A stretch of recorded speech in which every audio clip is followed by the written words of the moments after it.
Parker.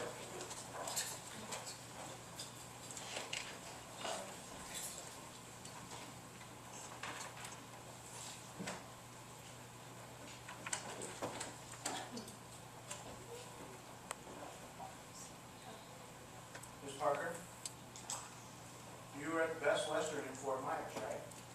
Yes. This was immediately before you came to Clewiston, correct? Yes. Checked out, and you came to Clewiston, right? Soon after, yes. And while at that Best Western, you checked in. Yes. You were alone with the clerk when you checked in. In the Correct. lobby. Yes, he was right outside. Didn't ask for help. No. You checked out.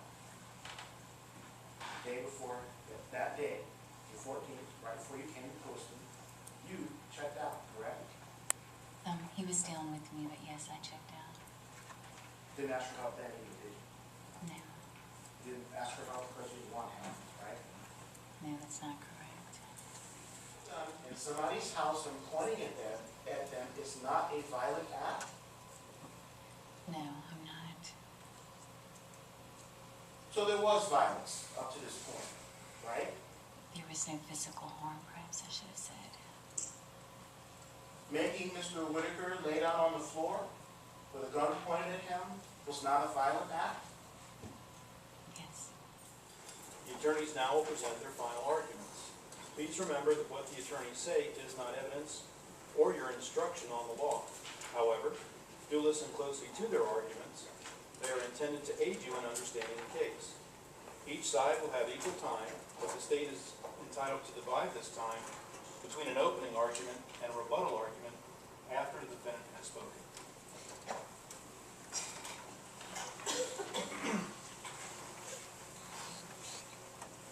First of all, I want to take a moment, and I apologize for the color, to thank you for the sacrifices you've made over the past 2 weeks in this trial. This jury system that we have here in this country and in this great state of Florida, the best system in the world. We murdered. And we talked during opening statement, rather I talked during opening statement, that first-degree murder can be proven in one of two ways. The first way, of course, is if there was some planning. Somebody planned and executed a homicide. Planned and committed a homicide. Premeditated murder.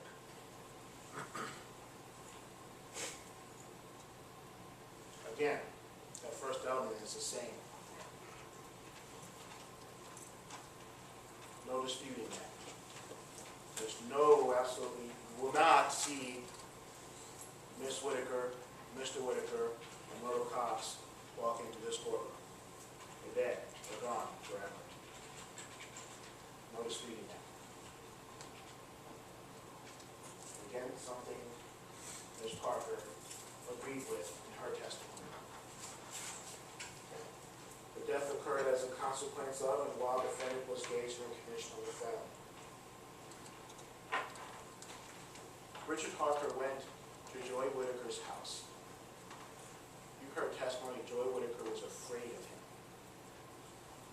He was so afraid of Richard Parker, at some point he went to Mississippi to pick up some equipment, hitch up a trailer.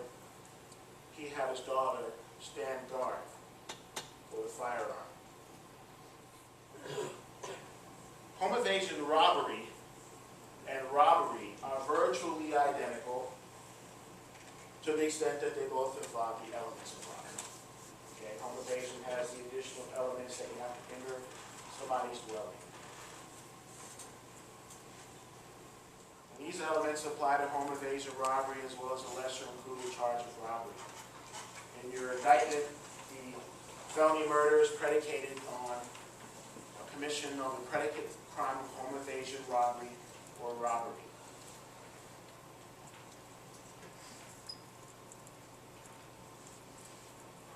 Defendant took money or property from another person.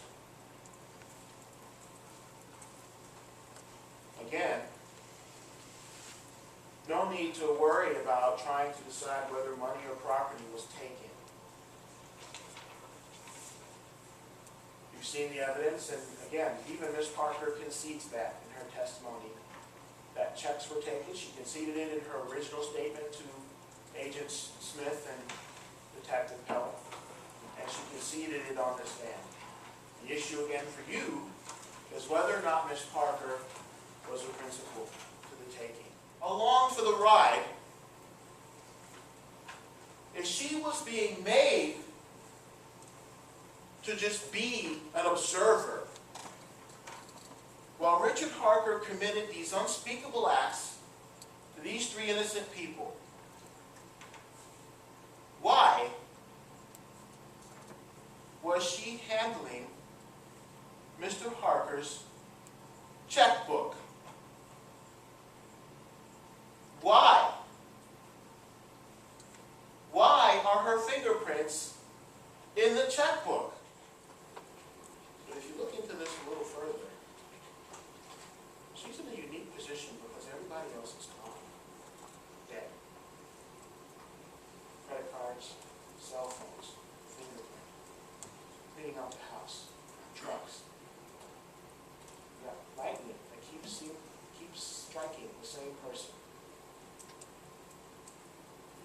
over and over again.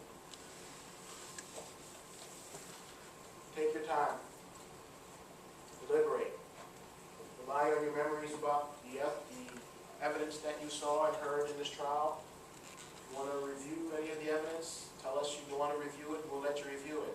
Because she helped her boyfriend kill and rob 3 people. That's why.